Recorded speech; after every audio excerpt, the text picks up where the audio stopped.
Seperti biasa, di sela-sela waktu luangnya, Baginda Raja selalu mengundang Abu Nawas untuk menghibur dirinya. Dan permintaan Baginda Raja terkadang tidak masuk akal, yang membuat Abu Nawas kebingungan. Memang, apabila bisa mewujudkan permintaan tersebut, Abu Nawas memperoleh hadiah pundi-pundi uang. Tapi bila dia tidak berhasil ataupun menolak permintaannya, Abu Nawas akan mendapatkan hukuman, seperti yang terjadi pada kisah berikut ini. Diceritakan Baginda Raja mendapat hadiah seekor ikan yang indah dari sahabatnya yang berada di negeri seberang. Dengan senang hati Baginda Raja menerimanya dan menaruhnya di sebuah kolam taman istana. Dengan keberadaan ikan tersebut membuat Baginda Raja merasa terhibur. Karena setiap kali ia merasakan jenuh, ia duduk dekat kolam istana sambil memandangi ikan barunya. Namun, lama-kelamaan akhirnya timbul juga rasa bosan. Entah kenapa tiba-tiba terlintas di benaknya suatu khayalan yang tak masuk akal. Andaikan ikan ini bisa terbang, pasti akan lebih mengasihkan, pikir Baginda Raja. Kemudian ia berkata kepada menteri yang setia mendampinginya, "Wahai menteriku, apakah mungkin seekor ikan bisa terbang?" tanya Baginda Raja. "Ampun Paduka yang mulia, saya kira itu sesuatu yang mustahil Paduka. Karena ikan tidak punya sayap seperti burung," jawab menterinya. "Bagaimana dengan orang-orang sakti? Adakah di antara mereka yang bisa membuat ikan ini supaya terbang?" tanya Baginda Raja kembali. "Itu juga tidak mungkin Paduka, karena habitat ikan adalah hidup di air," jawab menterinya. Mendengar jawaban tersebut, Baginda Raja pun hanya terdiam, sambil sesekali menghela nafas. Sang menteri yang tak ingin melihat rajanya kecewa, segera berkata kepadanya, "Paduka yang mulia, kita panggil saja Abu Nawas. Bukankah dia terkenal cerdik? Kita suruh saja dia untuk membuat ikan Paduka bisa terbang," usul menterinya. Rupanya usulan sang menteri disambut baik oleh Baginda Raja. "Wah, benar juga katamu. Cepat panggil Abu Nawas kemari," titah Baginda Raja. Singkat cerita, datanglah Abu Nawas ke istana dan menghadap Baginda Raja. "Ampun Paduka yang mulia, ada gerangan apa Paduka memanggil hamba?" tanya Abu Nawas. "Begini Abu Nawas, aku ada sebuah tugas untukmu. Jika kamu berhasil melakukannya, aku akan memberimu 1000 dinar, kata Baginda Raja. Sontak Abu Nawas terkejut karena uang yang ditawarkan jumlahnya sangat banyak dari biasanya.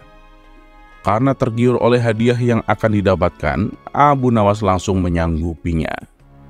"Oke, siap Paduka yang mulia. Hamba akan melaksanakan tugas Paduka."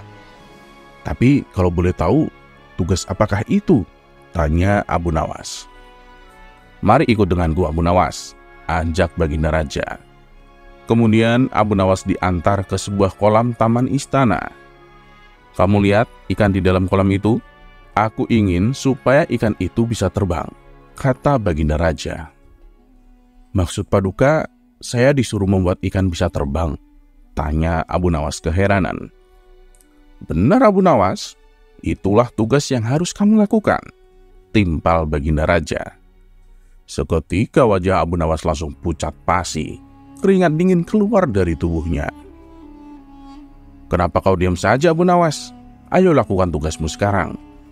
Kamu kan sudah menyatakan kesanggupanmu. Ingat, apabila kamu menolak atau tidak berhasil menjalankan tugasmu, maka kamu akan dihukum," tegas Baginda Raja. "Ampun Paduka yang mulia, berilah hamba waktu seminggu Paduka," pinta Abu Nawas. Baginda Raja pun menyetujuinya dan mempersilahkan Abu Nawas untuk pulang. Sesampainya di rumah, Abu Nawas menghabiskan waktunya hanya dengan melamun meratapi nasib. Ia terus memikirkan bagaimana caranya supaya bisa lolos dari hukuman. Karena tak kunjung mendapatkan solusi, hampir saja Abu Nawas putus asa dan pasrah dengan hukuman yang akan diterimanya. Di saat itulah muncul ide cemerlang yang membuatnya tersenyum bahagia. Dengan membawa kertas ukuran kecil berbentuk sayap, ia pun segera ke istana menghadap Baginda Raja. "Bagaimana Abu Nawas? Apakah kau sudah siap?" tanya Baginda Raja. "Sudah Paduka yang mulia," jawab Abu Nawas. Maka mereka berdua pun menuju kolam di mana ikan itu berada. Sementara para menteri istana menjadi heboh. Mereka penasaran dengan yang akan Abu Nawas lakukan. "Luar biasa Abu Nawas, pasti mempunyai ilmu sihir dia," celetuk salah satu menterinya. Setelah sampai di kolam istana, Abu Nawas mengambil ikan tersebut dan menempelnya dengan kertas berbentuk sayap. "Hei Abu Nawas, untuk apa itu?" tanya Baginda Raja heran. "Ini Paduka, ini adalah sayap ajaib Paduka. Hewan apapun bila ditempel dengan sayap ini, pasti akan bisa terbang," ujar Abu Nawas. Para menteri istana yang ikut hadir bertambah takjub mendengarnya. Ketika semua mata tertuju kepadanya, Abu Nawas segera melemparkan ikannya ke udara. Sesaat ikan itu terlihat seperti terbang, namun ia langsung kembali turun ke bawah dan jatuh tepat mengenai batu di tanah. Ikan tersebut pun akhirnya mati. Melihat hal itu, Baginda Raja menjadi murka.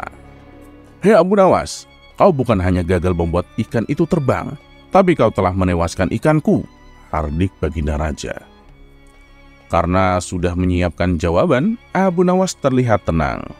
"Tunggu dulu Paduka, bukankah Paduka tadi lihat sendiri ikan itu sudah sempat terbang ke atas?" jawab Abu Nawas. "Iya, tapi ikan saya jatuh dan mati," protes Baginda Raja. "Ya, itu bukan salah saya Paduka. Ingat apa yang Paduka perintah kepada saya. Paduka hanya menyuruh saya untuk membuat ikan itu terbang. Tapi Paduka lupa, tidak menyuruh saya untuk mengajari ikan itu supaya bisa mendarat dengan selamat," ujar Abu Nawas. Baginda Raja pun geleng-geleng kepala mendengar jawaban cerdik dari Abu Nawas. Kali ini Baginda Raja mengalami dua kerugian.